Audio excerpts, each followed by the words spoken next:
We're just a few days ahead of the announcement of the latest 50 best restaurant in the world list. And there are rumours there's been some change at the top, that what was number 1, El Bulli, and what was number 2, the Fat Duck, have slipped downwards.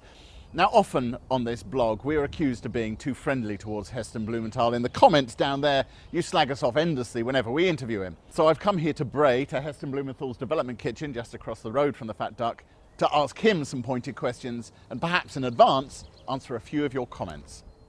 So we are just a few days ahead of the announcement of the latest 50 best restaurant in the world list. In the past few years, you've been number 2. Before that, you were number 1. If you've fallen down the list when it's announced on Monday, will you be disappointed? No, I won't, because I said when the year we were voted the best restaurant in the world, I said then, I don't think you can have a best restaurant in the world.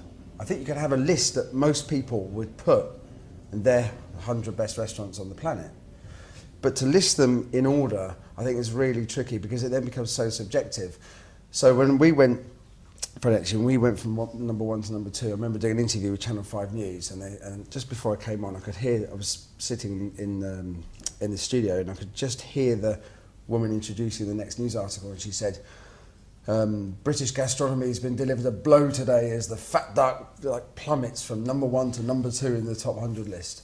And I said then, if somebody had said 10 years ago I was going to be, Fat Duck would be in the 100 top restaurants in the world, I wouldn't have believed them. Yeah, but you get used to that sort of stuff. I'm just thinking, are you being a bit disingenuous with this? Because you were more than chuffed when you made it to number 1, and you've been more than chuffed when you got number 2. So if you're lower than that, surely there's a bit of you. I know how competitive you are.